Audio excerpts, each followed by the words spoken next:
A ton of crazy news stories to get through today. The first one we have here is breaking news from a couple of days ago, the 4th of November.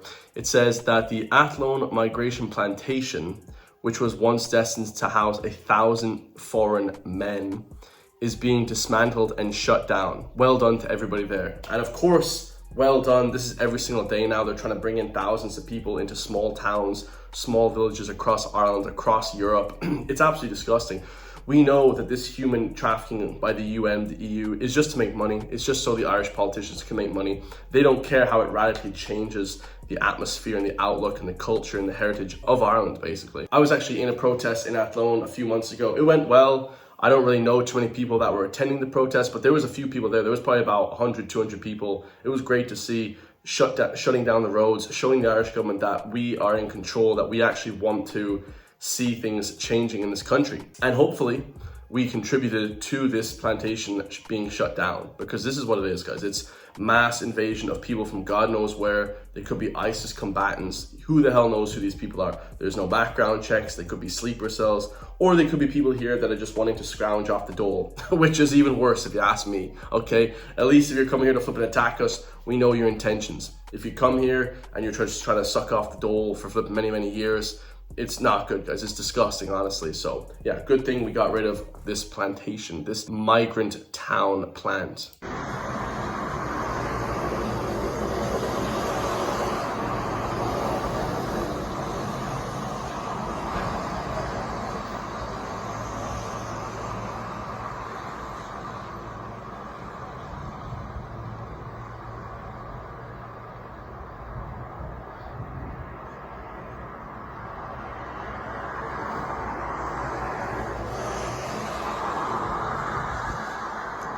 When I watch videos like that, I just know that we're winning. You know, the government are scared. They don't want this to keep happening. We are winning, guys. Keep pushing back every single day. These small wins add up to big, massive wins, guys. These small, little, tiny, minuscule wins, you know, 1,000 people is not many people, but these add up to a lot of wins, guys. And they'll keep happening as much as we keep pushing back against it. The next news story is, of course, breaking news. It says 2 people here, Elizabeth Bello and David O'Brien, avoid jail after a man in his 90s, he's 90 years old, was conned out of almost €25,000 in an elaborate romance fraud.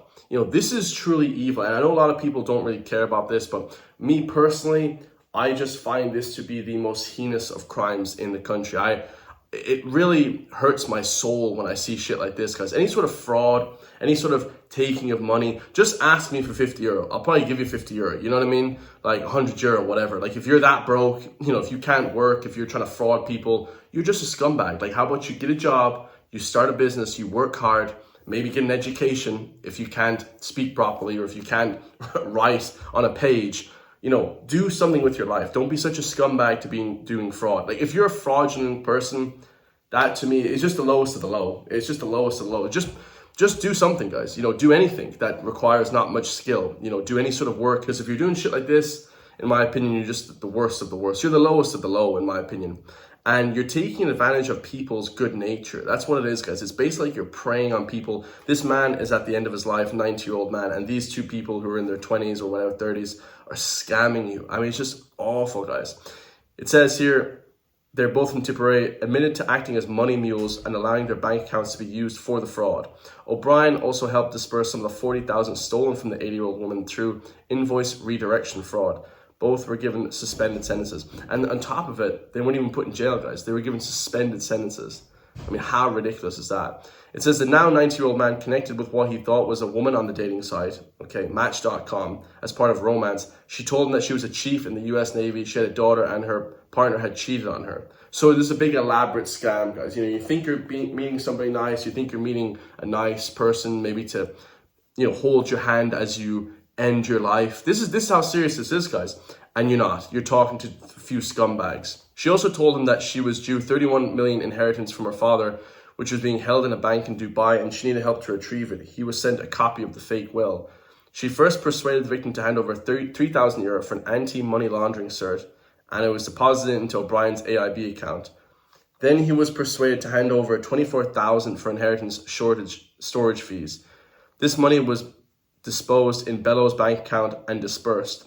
13,400 was withdrawn with a card in a bank branch. 4,000 was used to buy sterling, and 24,000 euro was withdrawn at 4 ATMs. She also bought a Volvo S60 for 7,000 euro. The victim never got any of the money back. I mean, this isn't like you guys getting like I get flipping donations. I get like a lot of people, thankfully, donating to me and stuff, but it's not like that, guys. This is like you're tricking somebody to give you money. Like, what the? Never do that. That is so wrong. It's disgusting, guys. This is disgusting, man, honestly. It says the second victim, which is now 80 years old and renovating a family home, was preparing to move in. She thought that she was in contact with a builder when she transferred 50,000 euro to a bank account, 10,000 which the bank recalled. So the bank actually saw that it was too much money going through, so they recalled it, right? 6,300 was transferred to O'Brien's account in 3 payments, and all the money was subsequently withdrawn in amounts ranging from 600 to 1,500 before O'Brien closed the account in 2020. Man, it's crazy. In the victim impact statement, the woman said she felt very isolated and her family still didn't know what had happened to her. She'd lost 40,000 euro. This is ridiculous. So do like an OnlyFans or something. Do anything, guys. Start like an online business. Do anything.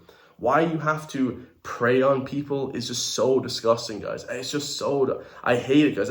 That is the worst story in Ireland, in my personal opinion. We have all these knife attacks and stabbings and shootings, but this is just as bad if you ask me. You know, honestly, it's just disgusting. It makes you lose hope in humanity. For my next story, I just want to talk about the social sort of disconnect of Irish people in Ireland, okay? Here we have a story. It says, Dunn's self-checkout video cameras creepy and dystopian in the extreme, says somebody. Okay, so somebody said when they were going to check out their self-checkout, the customer-facing video camera at Dunn's has been described as creepy, unsettling, and dystopian in extreme nature.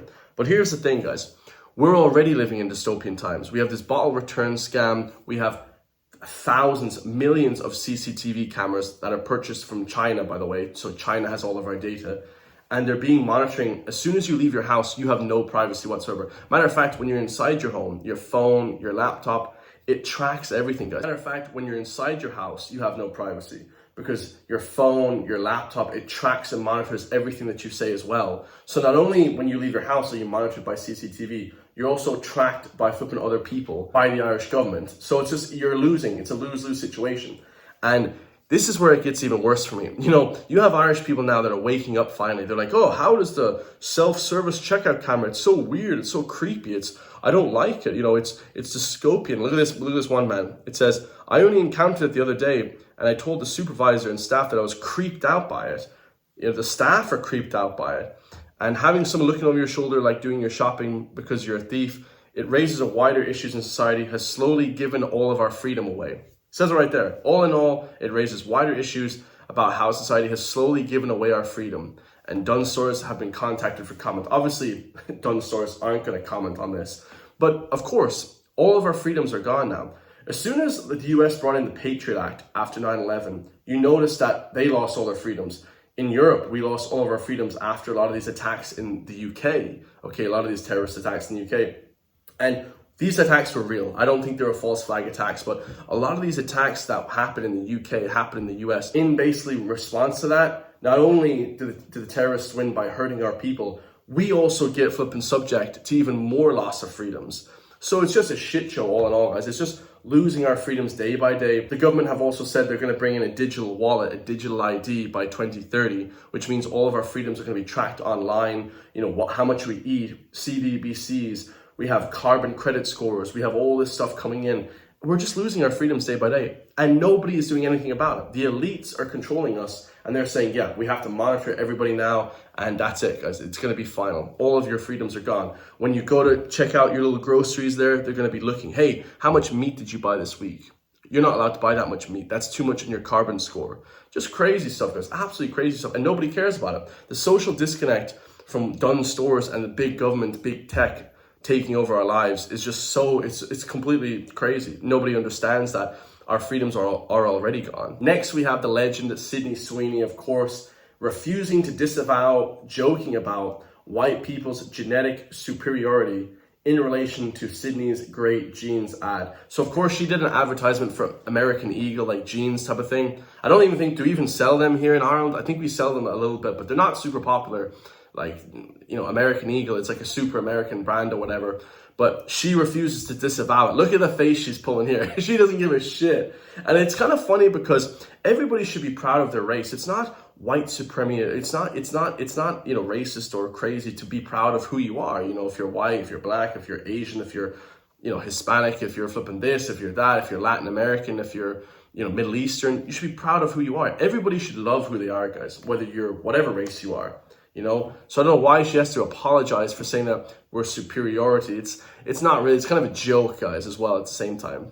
The criticism of the content, which was basically that maybe specifically in this political climate, like white people shouldn't joke about genetic superiority. Like that was kind of like the criticism, broadly speaking. And since you are talking about this, I just wanted to give you an opportunity to talk about that specifically. I think that when I have an issue that I want to speak about, people will hear. So yeah, plain and simple answer. You know, she didn't even answer the question, but she's saying, yeah, I have no criticism. These people should just shut their damn mouths. Okay, shut up, bitch. Asking dumbass questions. And on top of it, everyone is super mad. The libtards are mad because President Trump shared her jeans advertisement. Trump loved the advertisement. I mean, the president tweeted about the jeans ad, or Truth Social about the jeans ad, and that just seems to me like a very crazy moment for anyone, and I wondered what that was like. It was surreal. It was surreal. Mm-hmm. Yeah, she's happy. We're all happy, guys. The libtards are crying and the flipping woke people are going away. Thank God. Okay, we're bringing it back to finally reality. I love you guys all. If you want to support me, hit the join link underneath the video. Become a member for just €3 per month. And I'll see you all in the next one, guys. Peace.